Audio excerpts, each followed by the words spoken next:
Killa podcast. KillaOfficial.com. THTC, the UK's leading ethical streetwear label.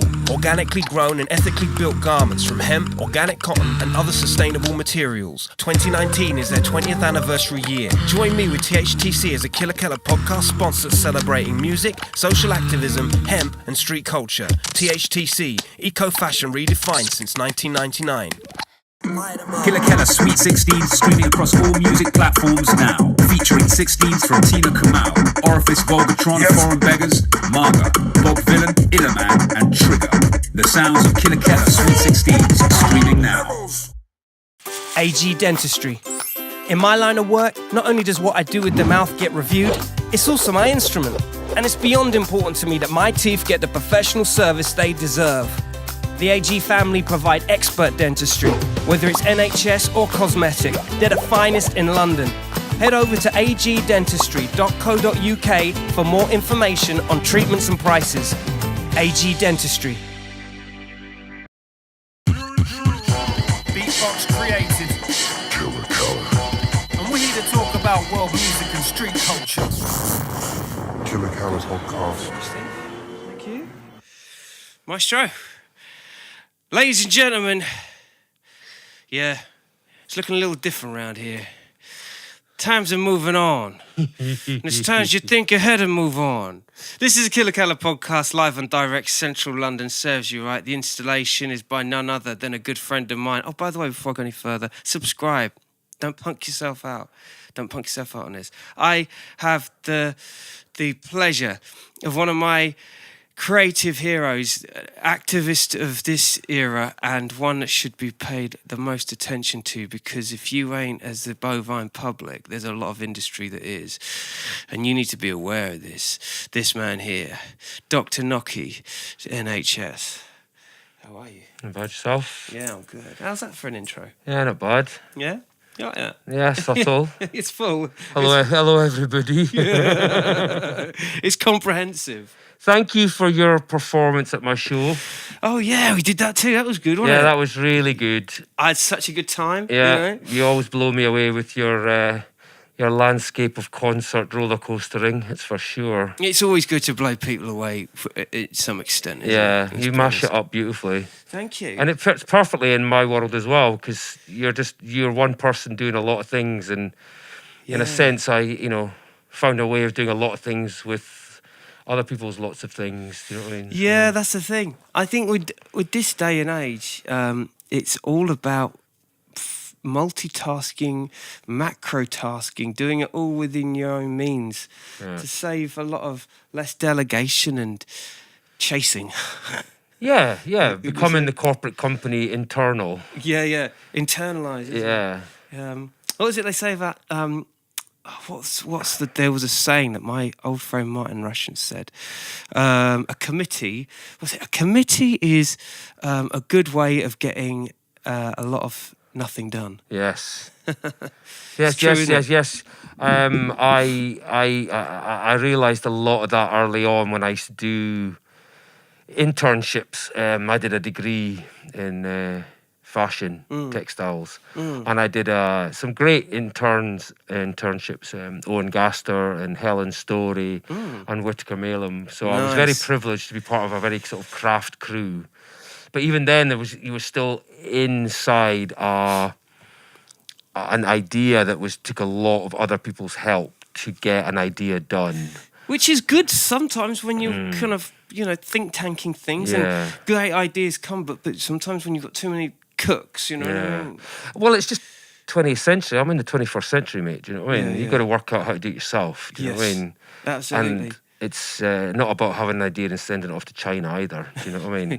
Actually, yeah, let's just bring this up to speed right here, because some of you looking around, I did briefly, it'd be hard to miss Not China, not about that. It's it's about design for design's sake. Yeah. Then this is the NOKI design right here. This is the mashup of the 21st century he's talking about. It's the new stylistic approach, which everyone needs to be aware of. Something that I've held very dear. How long have we been mates for? I mean, we're talking 10 years. 10 years, isn't it? I mean, it's for me, it's about, I come from 88 rave, you know what I mean? I was 15, 16, 17 coming into that era. So I came out of my brother's punk era, do you know what I mean? Being a kid, being babysat by my brother in his punk clubs, you know what I mean? Because he knew the bouncer and he was the amazing. kingpin, exactly. So I was seeing King Kirk, Guana Bats, Restless, you know, Cramps and Cult for real, do you know what I mean? And seeing the punk spitting for real when you see footage and you go, oh, that's disgusting. That really happened. Yeah. And that was an energy transferal, do you know what I mean? It's like when you heard punk style played, it hit this youth hard. Hit the youth hard. Yeah. For those of you that might be listening on the podcast audibly, the reason why there's a slight muffle, maybe a delay in lips to vocal right now is because we are dressed to the nines in Noki attire. Well, the sob mask is a big thing. It's I decided back, because I moved to Shoreditch in 1995. Yeah. From leaving art school. I'd done the New York thing pre-Giuliani. Hold on. So 95, this was when you started working in Blue Note? Yes, that was my first ever job in Blue Note. Which was like that was the kind of... Enfant terrible of all clubs at the time, It was street culture, club, massive. drum and bass opening. Original drum and bass nights, Goldie doing his thing, and being there when he did clamp down on crack taking was quite a genius moment. He would actually, from what I can remember, he would get your fucking crackhead shit out of here. Do you know what I mean? That's amazing. And that was like a big thing to hear that and see that. Do you know, it was a dark motherfucking basement club. Do you know what I mean? Yeah. It was the first time I'd ever been pimped out by drug dealers, and if you didn't allow yourself to be pimped out, you were fucked. Really? Because you went glass collecting in that environment. You were chibbed, pushed, fronted up, told you were this and told you were that. Do you know what I mean? And it was like, so I knew instantly to get myself a drug dealer and make sure his champagne was on ice, ready and waiting for him and his bitches. Because then you've got kind of protection. Well, almost. everybody knew I was his boy. Do you know what I mean? And I knew instantly when and how and what to. I had to wise up. I had to get a grip really quickly. I was a naive Scotsman. Super savvy, man. You do your street thing in Scotland, but it's a whole different thing in London. Do you know what I mean? When it's a different vibe. And the streets are harder and faster. Isn't that beautiful, though, that your influence is outside of London? It always impresses me that that there's so much influence that comes in from London. But unfortunately, like people just they outcharge living here. They overcharge living here, and before you know it, like some of the most creative people can't sustain. You know. I mean, I was a real privileged time, and I mean privileged from the sense that I was very lucky to move into Shoreditch in 95 when I was paying £25 a week in Leonard Street. Stop it! Leonard 25. Street. I had a warehouse in Leonard Street, number 71, overlooking Lascaux's, south facing, lucky as fuck. Wow. Moved in, got a box room, and it was 25 quid a week. Happy days. And I was working the Blue Note for cash. Jules Butterfield and amazing. Roger Sweetback were my boys then.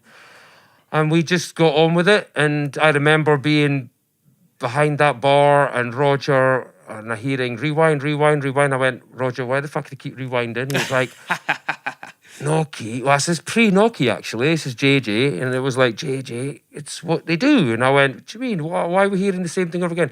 Because it's about the bass, man. And I was like, all right. So I was learning on the job about a brand new movement. That's and crazy. for me, it was like, it was them...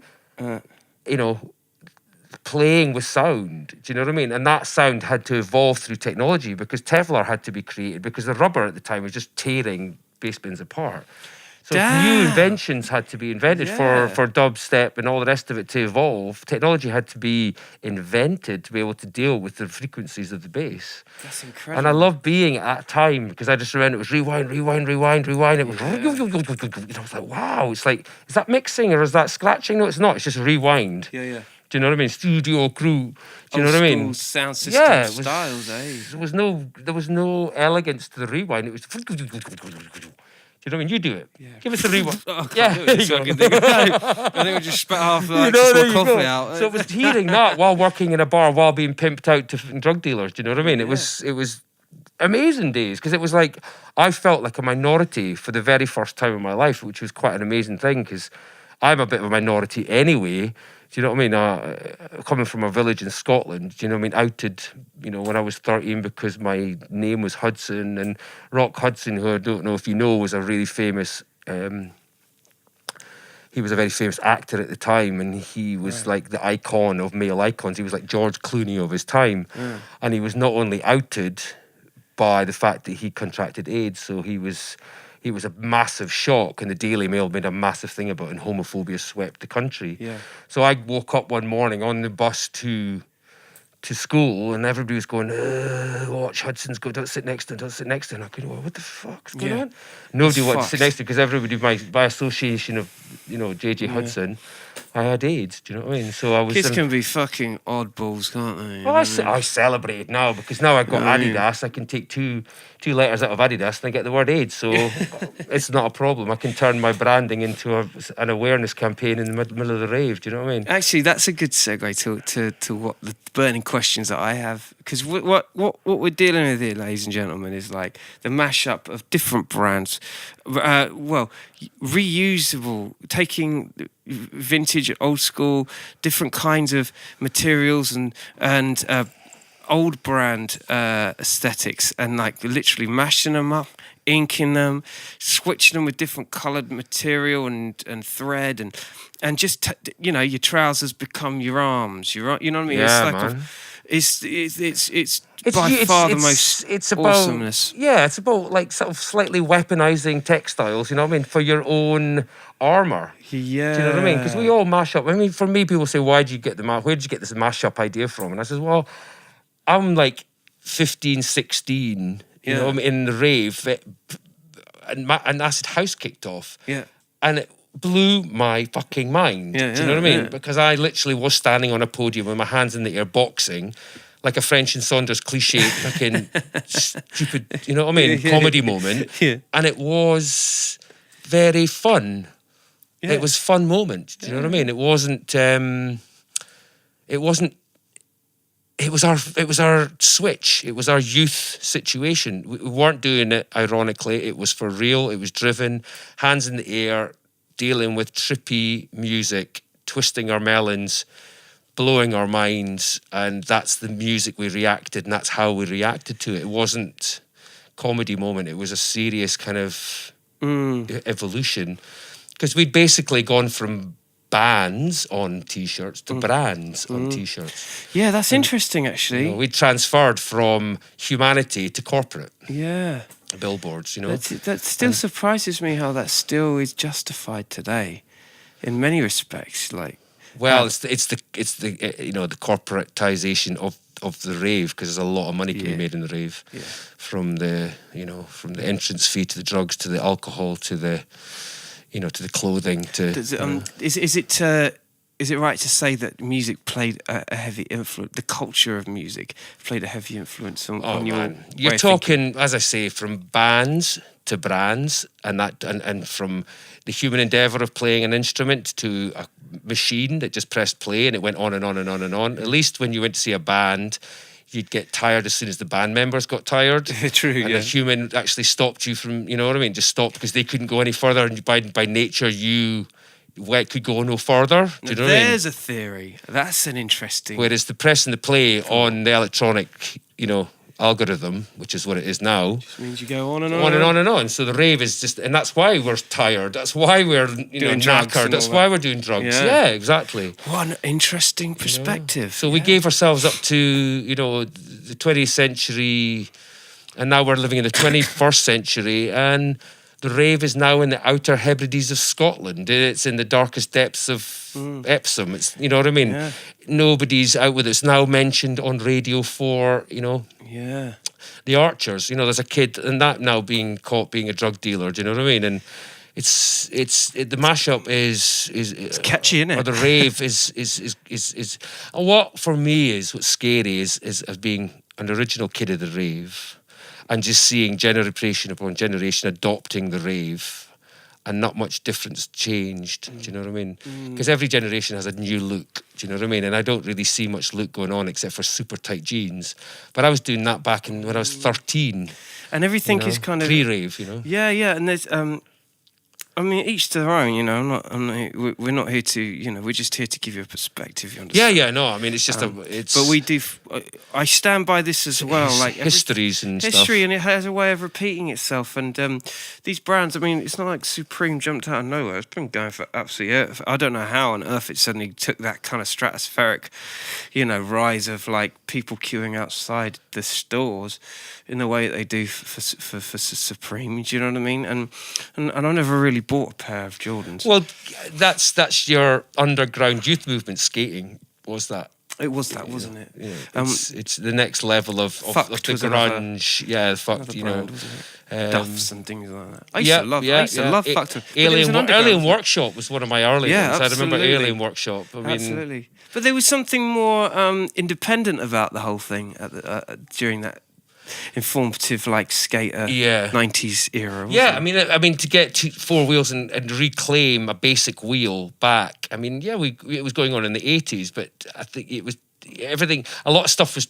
tested out in the 80s. Yeah, road testing. Skating. Yeah. Skating was one of them. Yeah. Roller skating was another one. Do you know what I mean? The rave was definitely another one. You know, branding is, you know, it's a lot of stuff started in the concept of 21st century. Which is what we're, you know, living in now. The 20th century was, you know, the 80s was the testing grounds for a lot of stuff. Yeah. And globalization's super fed off that. Do you know what I mean? It is. It's almost like they watch these things in incubation in that period, and then naturally they migrate to it. Business does that. Yeah, exactly. What I've always stood by myself, but it was only you that coined it a couple of weeks ago when I was on the phone to you. That how important, as artists, your eco footprint, right? It by default, if you're the best artist you can be, you've almost by default got to have the best footprint. It's got to be low. Yeah, you've got to have a. Yeah, there's got. It's. Do you get what I'm saying? Yeah. Because people are micromanaging brand words. Do you know what I mean? So if you say you're doing sustainability, you got to be doing how sustainable are you? Yeah. You know what I mean? I'm purely just a textile artist. I'd like chopping up my addiction. For me personally, Mashup was about me dealing with my addiction. I was a brand muppet, dancing and raving my tits off all the time, getting addicted to drugs, running about, looking great in an Adidas t-shirt. Do you know what I mean? Or I thought I was, but looking back on it, I was an addicted, sweaty mess. Do you know what I mean? And I can get addicted and, you know, a sweaty mess still, but I have an awareness, do you know what I mean? That I was a billboarder, do you know what I mean? I was billboarding, and I was paying the privilege of these things, and I was thrashing about in the clubs looking cool in corporate product, basically, do you know what I mean? Owned by a businessman. And part of my rave generation was very anti-capitalist. It was reclaim the streets. You know, we had Clause 28s, all that kind of stuff. So we were very politically aware, but I think somewhere along the line we were also quite hypocritical because our generation bought into electronics. Do you know what I mean? And the electronic age is now. Yeah, that's right. And it's like, you know, there was that point where we all went to war saying no to war, but it was about power and oil. And one thing everybody's addicted now is finding the power within the postcode and the oil to run around in the car in the postcode. You know what I mean? Yeah, that's right. So, you know what I mean? And everybody's like, you know, so it's extreme, so it's double being aware. standards and irony. Yeah, it's that kind of stuff. And I'm aware of all that myself personally.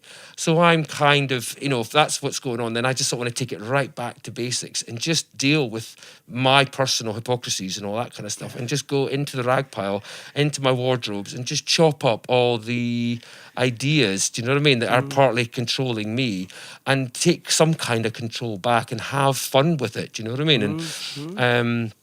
And make you know, battle collages. You know, we're living in a hip-hop age, hip-hop battles, you know what I mean? So I have battle collages with the garments. I love that. I love it. So I try and have fun constantly with my own personal neurosis because I have my demons and I have my worries. Yeah, that's right. There's satire in your outfits. I like there's a dark but yet humorous side. I hope I get my proportions right. I hope I chop away what I need. When I go into a second-hand shop, I see parts. Yeah. I don't see full things. I see bits that I want from it. That's so cool. So I'm a bit like a custom car guy. If you Yeah. watch those programs, American Custom Car, Yeah. Rat rods and all that. Yeah, I love it. Exactly. Yeah. That's how I see second-hand That shop. is so cool. You're the rat rod of clothing makers. So I'll go in and I see a button or a pocket detail or a zip mount or, you know what I mean, a sleeve detail. A leg can become, as you say, a trouser leg can become a sleeve. And for me, that is the exciting bit. I can play within my hypocrisy and have fun with it. I can deal with it. I can rewind my own personal shame in a sense, maybe. And that comes down to a really interesting idea of clothing because we don't walk about naked. No. You know, we need clothes. Clothes are an intrinsic part of our life. Right. You know, the day is gone when, you know, we killed the passive rabbit and we ate its meat and we wore its clothes, you know, its skins. Yeah. You know, at some point, the saber-toothed tiger would wander around community, do you know what I mean, and terrorise and pick off people. And somebody had to get hardcore and kill that fucking beast. Yeah. When they did, eventually, as community, somebody wore the pelt because they deserved to wear the pelt because they got the battle scars and went to battle against the Dark Enforcer. Yeah. And we're intrinsically part of that. So, you know, the passive rabbit's got a lovely colour and the rest of it, but it's passive and very easy to kill, do you know what I mean? So there's no biggie deal, do you know what I mean, to wear that. To suppress and kill the saber-toothed tiger to wear its pelt is a whole let alone dismantle its jawline and wear it as a necklace. So all that stuff is what we're living in, do you know what I mean? It's like how you know, who can brand the saber-toothed tiger, you know what I mean? Who can dismantle who can be the hardest, the coolest creature, do you know so what I mean? Would you say then that the big baddie, in terms of the evil monster the nemesis. Cat. Yeah, is that the industry? Is that the? It's just what's happened from the 21st century. The saber-toothed tiger. Is yeah, that the them? saber-toothed tiger. Yeah, in a sense, I definitely, you know, Noki needs, you know, and wants and loves the brand. I mean, that's who I am. Yeah. I'm, you know, an ultimate raver kid. You know what I mean? And from that, I abandoned band. My brother wore. And the punk, and I went to brand, you know. There was a lot of it back in the day. Then when you see that some of like the seditionaries and all that sort of stuff, there used to be some crazy like experimental stuff going on that really like captured a generate. Like, does it capture the same way now? Do you reckon? She was questioning the Disneyland world. You know? Definitely. It's just when, you know, for me it was questioning being addicted to an ident that was very much driven by a company, and that would be, you know, and the reason behind that is that that's a business. Do you know what I mean? A band turns into a business, but it's definitely driven by the human endeavour. You know, and What's the human endeavour? Well, the human endeavour is humans coming together to make some entertainment, to, you know, and entertain us. It can be as frivolous as a disco beat, you know. Why do you think a band that has the deepest lyrics you've ever heard in your entire life? Well, there is a depth and there's an innocence to like bands and DJs and producers when they start out, and I think that's what garners the following. It's like it's a sense of truth and kinship. But at what point does it turn into like the commercial way of deeming it acceptable to be like exploitatory to that? Everything's exploitative. Life is exploitative. Everything is, you know. I don't think if the saber-toothed tiger came into the village, then the village would pull together as well as it did. Do you know what I mean? So every point in life is a turning point in life. It depends whether you're turning, if you left or right. It has its reasons. I decided back in my day to stick a T-shirt over my face and so absorb the brand and become R2D2, do you know what I mean? And become a gimp to it. I wanted to, as an artist, I wanted to express to the world that I am so highly, highly addicted that the brand is like crack to me. You know, so I was like, you know, that whole idea. So I could physically kind of feel like I'm on the pipe going, do you know what I mean? Swallowed the pill. I swallowed the pill. Do you know what I mean? In the Matrix, and whichever one you swallow, you know, is up to you. Do you know what I mean? And that was my specific way of, as I say, I did this back in 96, 7.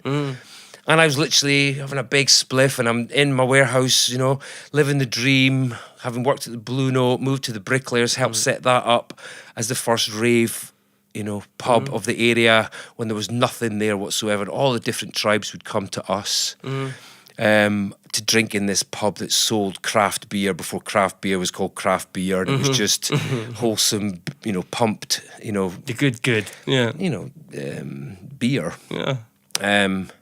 It didn't sell Bud, and it didn't sell, you know, Sol, all those 80s beers that were being pumped to us, you know what I mean? And still are. And we had to get them in. Yeah. And the owner, Vicky, she was like, fuck, what? You fucking what? I ain't fucking opening this fucking place. Do you know what I mean? At the weekend? Because it was literally just a week bar. Yeah. It was a weekday bar. Do you know what I mean? And we were drinking there Thursday, Friday and getting wrecked and having to Where push was this? Bricklayers Arms. Bricklayers Arms. Yeah, Bricklayers Arms in Charlotte Street. It was the first ever proper rave bar. There was the Blue Note as places to go to. There was the London Apprentice. There was the Spiral Staircase. There was places in there. It was quite a gay place, actually. It was quite gay in the area. Yeah, because you had the Joiners Arms. You know, you had What's Dragon? But the Dragon Bar I hear. the Dragon Bar came towards the end of the 90s. That became quite a writer's bench. And that for a lot was of people. Dr. Aegon that opened that up. Right. So Dr. Aegon is serious history. Right. Okay. Hidden history. Dr. Aegon opened up the Dragon Bar in number 5 Leonard Street, up the road from where I was. And Dr. Aegon is an amazing person, sort of quiet enigma as well. He keeps himself to himself.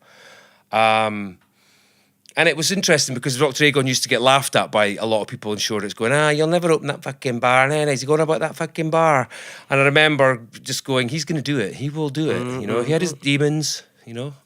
Dr. Aegon had his, you know, his scales of justice to deal with, do you know what I mean? But he did it, and he opened it, and he said to me, would I do the door for the Dragon Bar? And I was like, what do you mean? He went, well, we are near the city, and we will end up getting city boys in. I don't mind them coming in, because we need the dollar, because we are under tight nightmares to make this work and pay the, you know, the banks back to keep it going, but I want them to take their ties off. And so I had the job of Fridays and Saturdays. D-tie, exactly. D-tie. And that was fun for me because I was able to get my pissed offness. Because I was living in Shoreditch, my rent was going up from 25 to 30 to 40. Yeah. And my mates were having to move out because their block was being bought over and getting ripped apart. And the places were getting closed down. The police were turning up to all the raves. It was turning into a lockdown in Shoreditch. So the fun times of like between 95 and 97, 8 were fast destroyed. Do you know what I mean? And it was brilliant times when they were, because it was like you could literally, you know, Little and Large, Fee Duran, and, you know, Little Fee, Laura, were Little and Large. They used to do Little and Large clubs, and we used to literally find a place and open it, you know. And there would be a party going on, and then there'd be the after party, and you know, the whole weekend was just completely driven by rave toxicity. Do you know what I mean? And in a sense, that's why I did the mashup. You know, I coined my work as the mashup because it was, you know, for me being in the rave in the 88s in a place called Fever, in a converted church in Aberdeen, smoke, flashing, you know, strobe lights, podiums, young kids, teenagers. I mean, Christ, we're like doing acid, you know, when it was Batmans and Robins. And you've got early acid house coming, you know, from America, because Aberdeen's the oil industry, so there was a lot of connection to America. So there was a lot of our DJ boys, girls. A lot of Americans. Jackie Morrison was our main girl. She was a big girl, and she was ace because she was this wicked bleach blonde, short tank girl of Aberdeen, and she was like the bitch. Do you know what I mean? And she was like she ended up like stealing 2 beautiful girls. You know what I mean? Off of the straight boys, and they carried her boxes. She was badass. Yes, super badass. You know what I mean? So she had 2 beautiful Amazons, you know, holding her boxes and stuff. Everyone needs that. Everyone needs that. You know, so you grow up, and there was a lot of brilliant characters as well I grew up with in Aberdeen. So there was like transsexually type character. There was you know, there was a kind of character that was really Rosedale. He was an amazing character.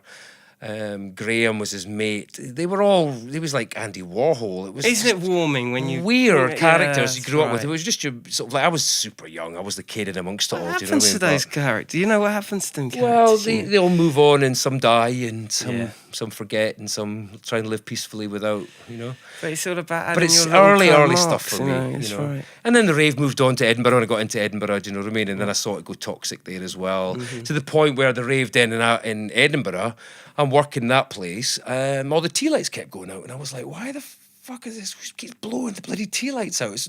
Why? And then I'm like, after a while, I'm like, well, it's not lighting. Why is it not lighting? Why are the tea lights going on? So you'd end up, and then the whole atmosphere changed.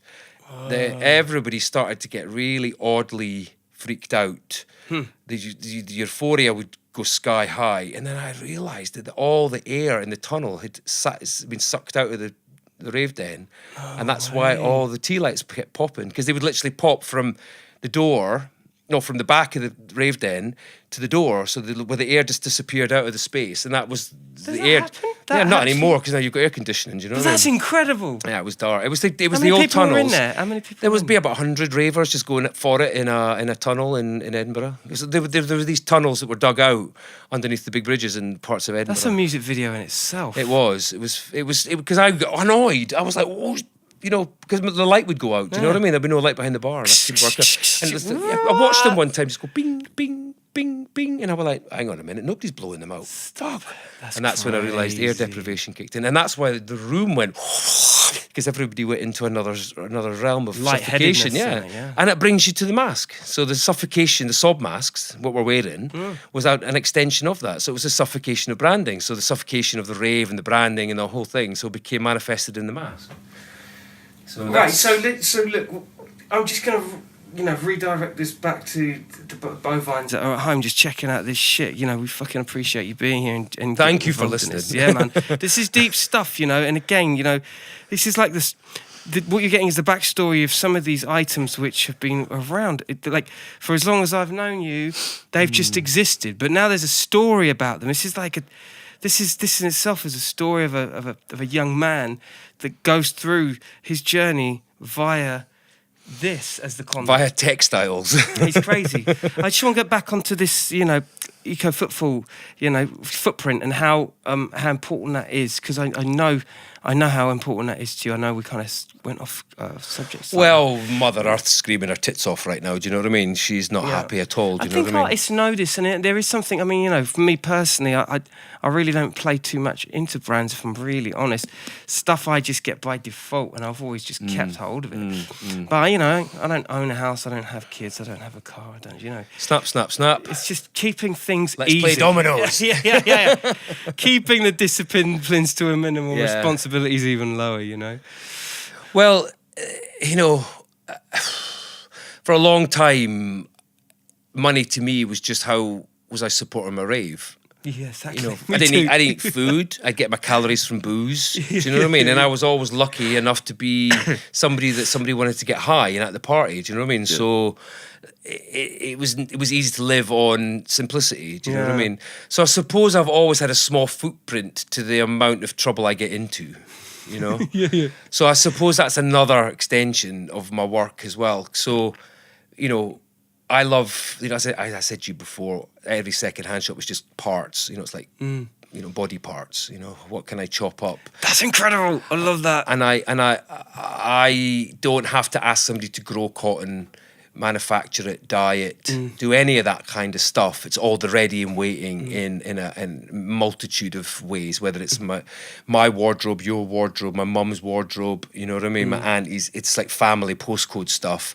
Or I go to any town in the world, you know what I mean, any city in the world, and there's rag shops somewhere, do you know what I mean? Let alone the connections I've got, do you know what I mean, to find out where the rag mountains are being stored. Totally, you know it's like a vinyl collector. You're looking for the right... I'm on that level, yeah, exactly. So, and that includes, finding the image on, like, the album cover, do you know what I mean? And that's the bit I interact with, do you know what I mean? So I find my ABC. So I call it the New Power Alphabet. So I find my alphabet from all the ABC out there. And then I've got New Power Textiles, I call it as well, because I find them as powerful, because the footprint's tiny. Do you know what I Yeah. mean? So that's a powerful thing as well, that I can make my creations. It's the most powerful thing you can actually have as an artist. To be able to sustain yourself and be like completely like way within your own... Dingy, ding, you know what I ding. mean? Sorry, everybody. So like, Shut up. Listen, he's a busy man, you see what I'm saying? This is what he's... Do you know what I mean? Laters.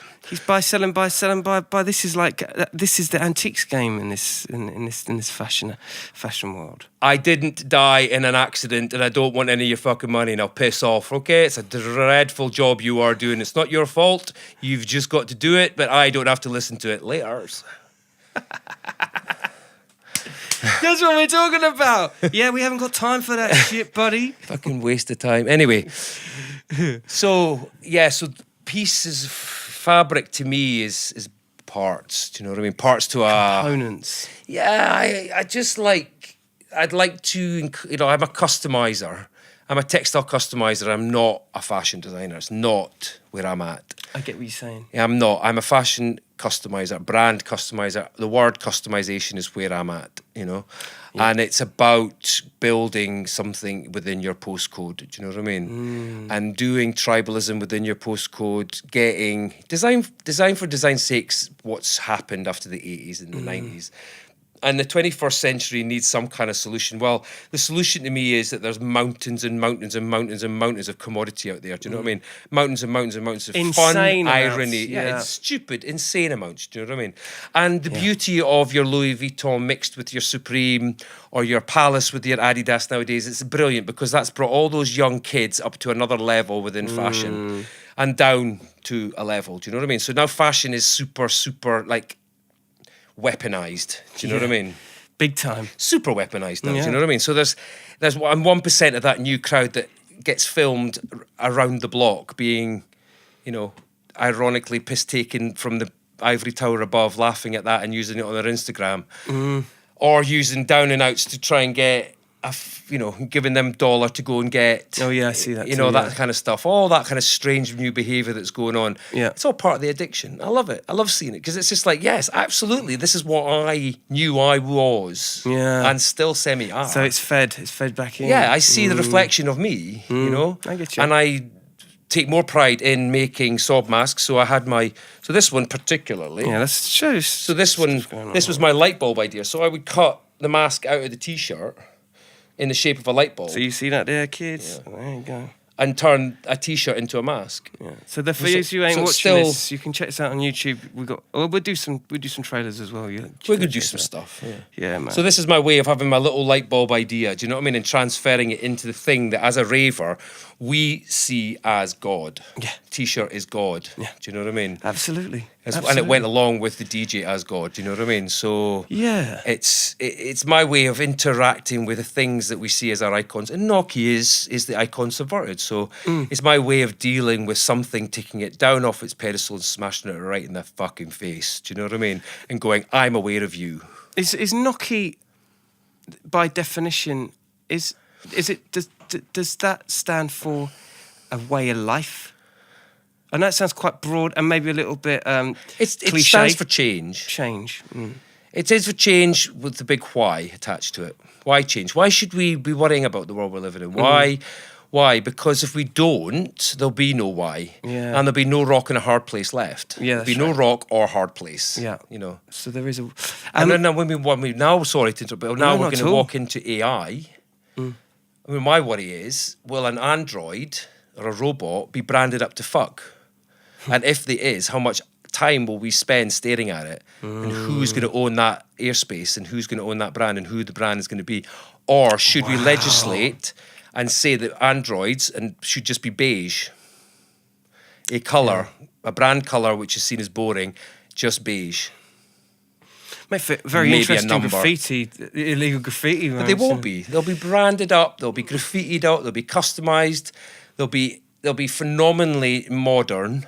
And we'll really be staring appealing, at them and letting our world disappear before our eyes as they turn into our shopkeepers and our gas attendants and our, it's crazy benign how jobs, as you say. Things are getting very Demolition Man.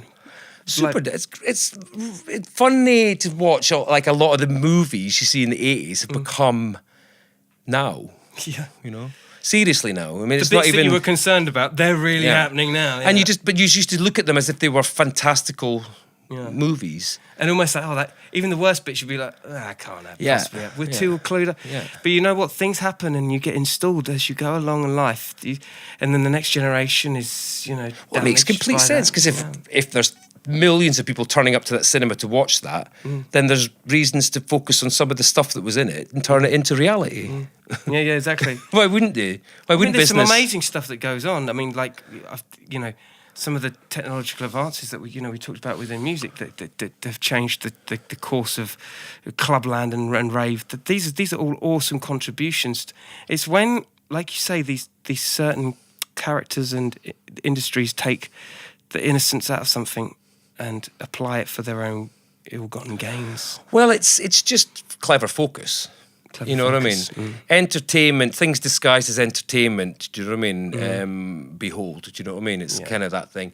That's why I love doing what I do. Do you know what I mean? Because this is all entertainment. This is just something. Otherwise, It is true, yeah, very much. this is all very just much. entertainment. It's all just words. It's all just printing. It's just fun. It's fun. It's fun. It's nothing. Don't take it too seriously. That's true, yes. you know what I mean? I agree. Well, but we as serious as we're discussing, but when you get to a point where the bigger brands imitate, like for instance, if you to the why, I'm going to suggest this, that if somebody copied the Noki aesthetic, how does that, like a brand, like a big brand, how does that sit with your moral compass?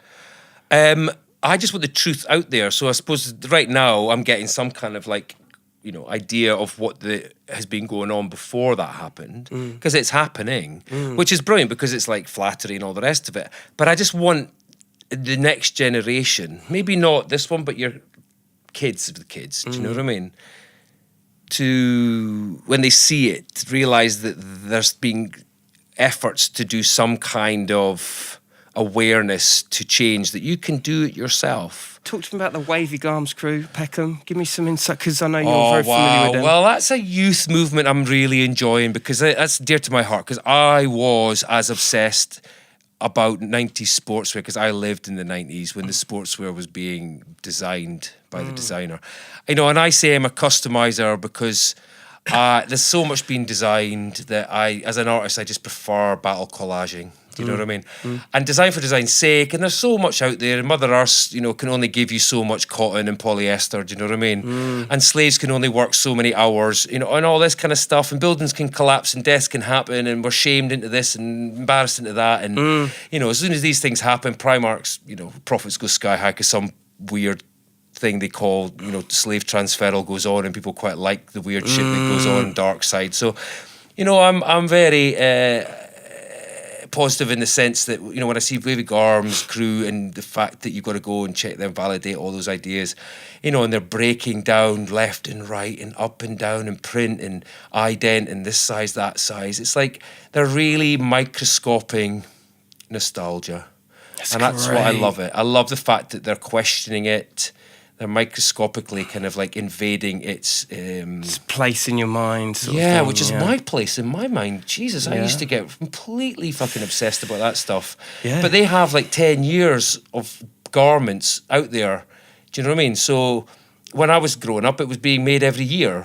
So you didn't care about what was made, just want the new. Whereas they're like obsessing over, 1 year after the next. It's being libraried in a sense, It's the postcode thing again as well. Peckham being the I love place of it. That location whole for this, because I see customization as the new obsession. Do you know what I mean? It's like there's kids out there that can customize the fuck out of their wardrobes. Do you know what I mean?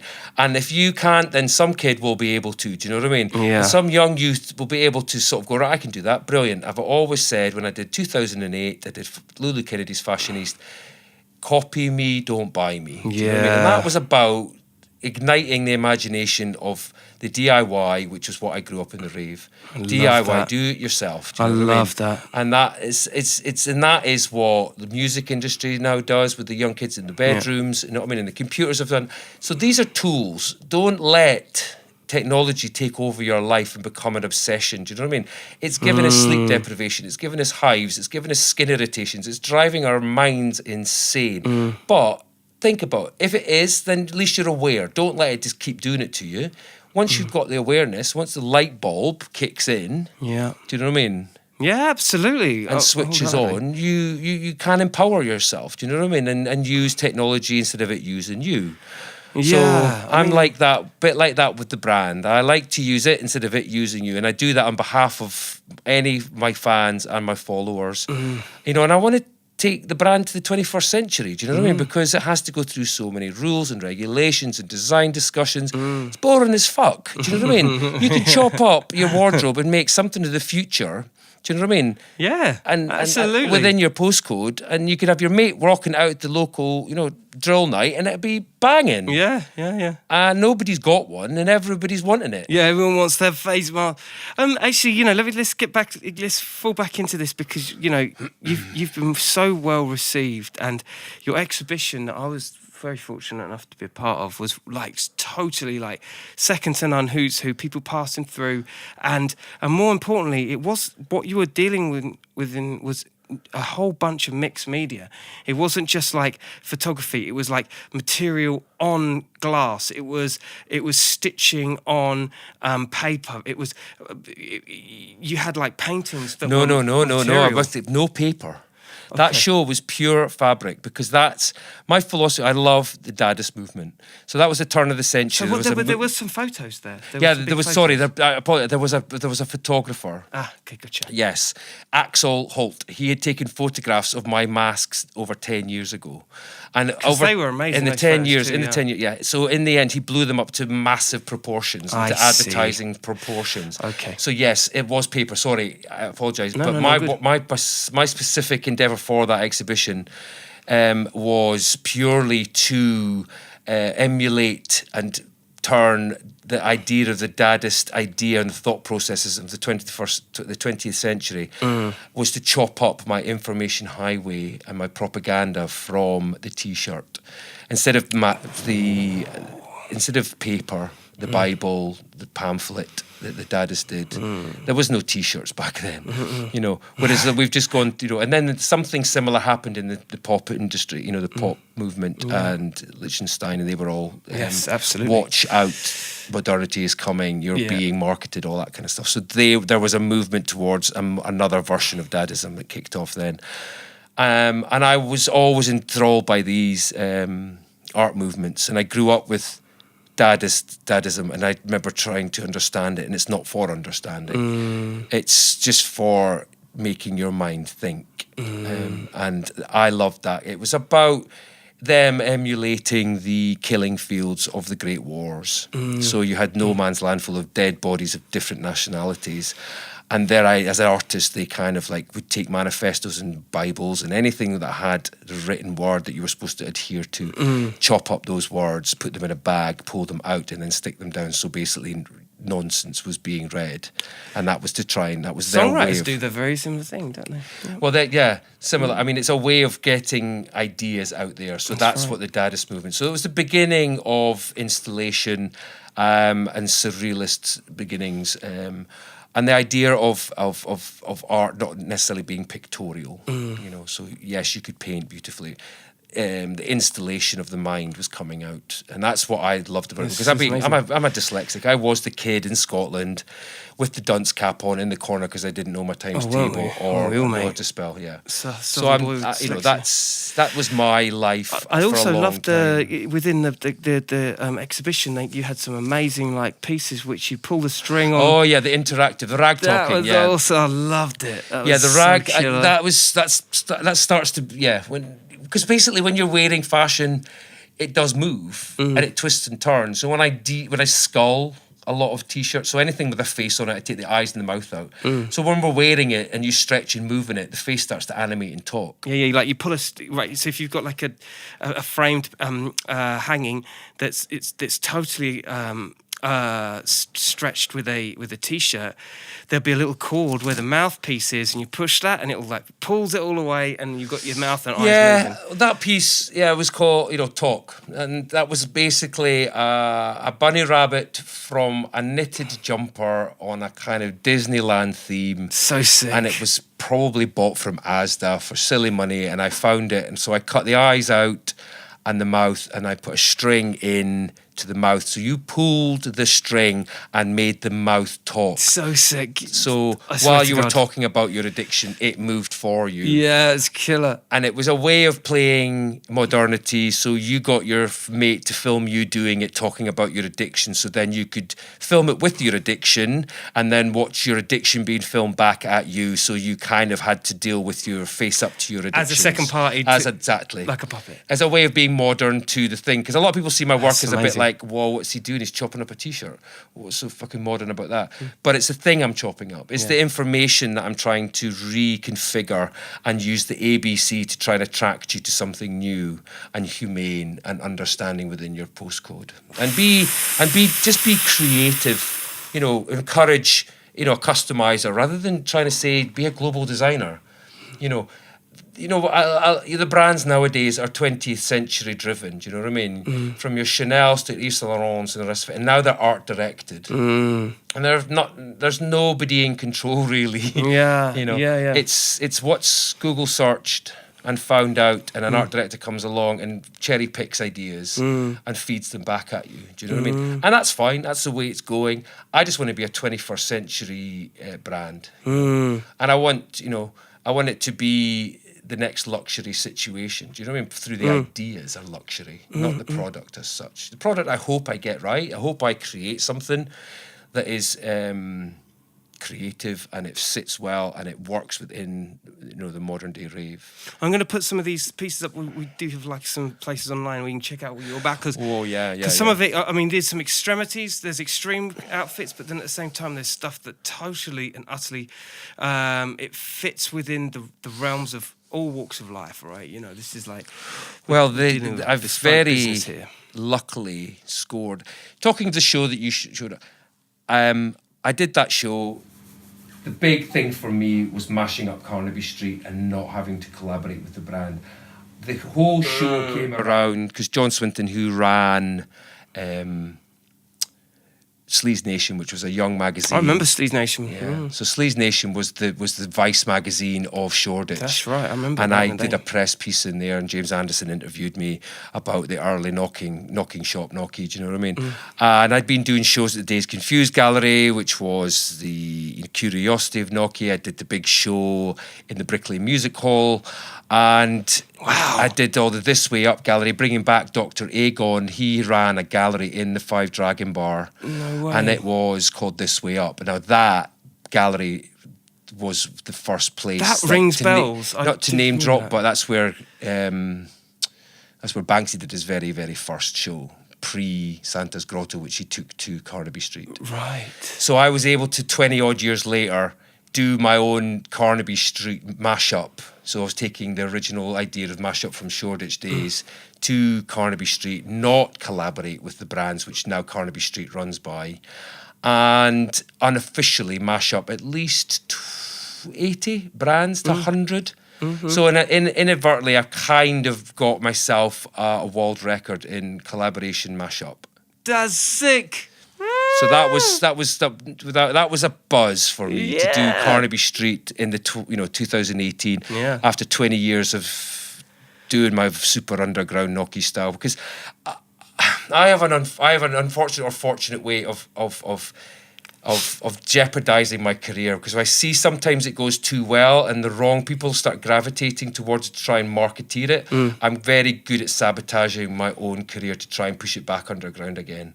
And people love and they hate me for it, because people, and I will always say thank you very much to anybody and everybody that's ever helped me get to where I am. And I haven't in any way want to be disrespectful to anybody, but I have had to try and pull the reins back on people's perceptions on what I'm trying to do. And the thing is, if there was no brand, there would be no Noki. So I can't take any credit for the beautiful way that the brand has marketeered itself, because I need that to have happened before Noki would make any sense. So as I say, I was a kid from the 80s, and I was 16, 17 when the rave was kicking off, and I transferred to brand, do you know what I mean? And KELA was one of my big obsessions, you know. And to the point where my mum, I was 15 years old, and I was in the sports shop in Aberdeen, and I wanted the Beyond Borg Gold back when they were first ever made for the market, and he was rocking the tennis courts. Yeah. And I went in, and my mum was like, "Oh, they're a really nice trainer." Oh, she was really positive about it all. And I was like, "Oh, wicked, I'm going to get them. You know what it's like when you go shopping, Yeah, you know what I yeah, mean? yeah. You persuaded your mum to get the thing that she did, you know, all that kind of stuff. Yeah. And she went, "Oh, no, I'm not getting you those." And all of a sudden it went super negative, and you could hear a pin drop. And I was like, "Why?" She went, "But it says Poofy Boy written on the side." And I went, "What?" And that takes it back to the AIDS thing. But it was outed. just the signature that It was was just wrong. his signature. That was where my mum interpreted it. So the signature said... actually, Beyond Borg, and she Beyond read Borg. it as Poofy Boy, which fucking freaked me out. Yeah, of guys, course. because it took me right back to the fear I was dealing with in the village when everybody was having a go at me. Now, I get truth and I get lies now, because it was truthful I was gay, but I didn't have AIDS.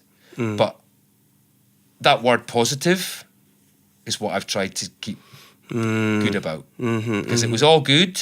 I celebrate my bullies. They told me the truth, but they also lied about certain things, and that's where I would turn the idea of the negative idea of the positivity. So if you were positive, you had AIDS, but if you were negative, you didn't. So instead of being like negative about it, I'm being positive about it. Yeah. So that for me was my way, and I think that mixed with being a bit of a freak of nature, loving life, top boy in the rave, getting it. I was always the one deep in the rave. I didn't just go there to ponce about. I loved the music. Loved hours and hours and hours in the rave. I mean, I was known, as my mates know in Edinburgh, I'd be just handed cans of Red Stripe and Spliff while I was just on In it. the rave, deep in the fucking rave, with the smoke and the brands and everything run about, and the androgyny of the sweat and all the rest of it, and the sexuality for hours and hours and hours. That's how it was for me. It wasn't. Wow. And I generally, and then it got to the point where I was like, okay, I've done enough of this. I need to work at the places. Do you know what I mean? So that I would go to them, because I was getting fucked up. Do you know what I mean? Yeah. So I had took At least a bit. get paid to get fucked up. Well, this is exactly You know what I it. mean? And you pay to get fucked up, and Yeah. you turn up for the you know what I mean? Because Yeah. so it was that was my way of dealing with being addicted to the rave. Do you know what I mean? Wow. And in it, and the visual concepts of it all. You know what I mean? And Yeah. you know, I get youthful endeavour out of doing Noki. I try and keep it as hot and sexy and as gangster mashup as possible. Do you know what I mean? And as deep and as underground and as original and as possible as I can keep everything, because as everybody knows, once they start making it, you have to make compromises. That's right. Yes, of course. But from that show in Carnaby Street came an amazing lifeline, and a lady called Natalie Kingham, who's now become a new power woman in fashion. She runs the art directorship of matchesfashion.com, which if you Absolutely. if you It's check out on the stylish modern in, panty pad. Yeah, we're up and So running here, baby. matchesfashion.com commissioned me to do 80 one-off pieces. You know what I'm saying?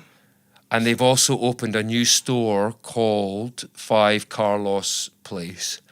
And I was given the amazing 2018 rail of the innovator section on view in that store. And if you go to that store, whoa. It's it's Dover crazy, huh? Street beyond. For real. Stripped back, really beautiful, Some badasses friendly on this staff. piece I'm seeing.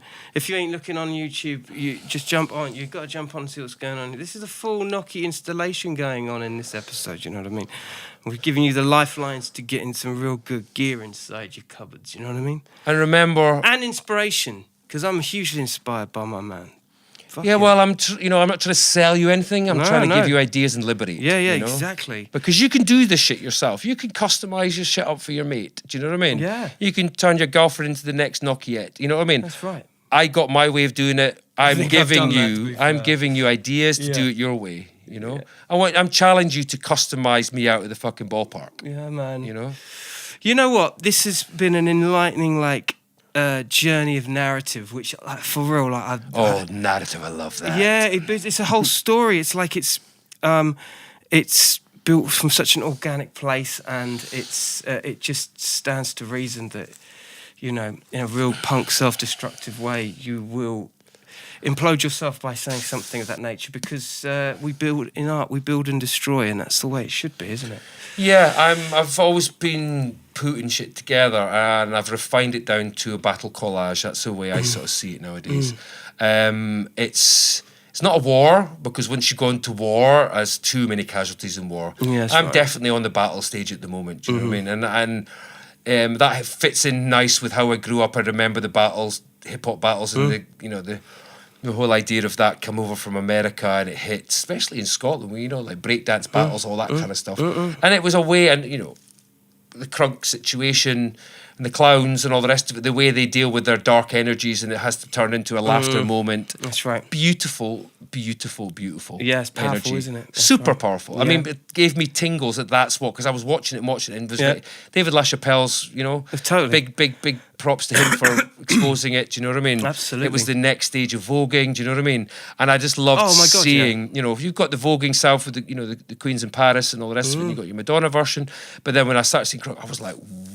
Yeah. You know what I mean? And I love an oversized bag up t-shirt, do you know what I mean? Yeah. And seeing some of them kids turn it around and do their thing. And it was about taking it to the next level, and laughter to the point of where knowing that they were beaten, but laughing at the point of the end. Yeah. Loved that. I thought it was just like, Absolutely. yes, Yeah. that's where I want to operate. Yeah, on that level of conscience where people can be endeared by you through the laughter, but then completely immersed with the creative. Yeah.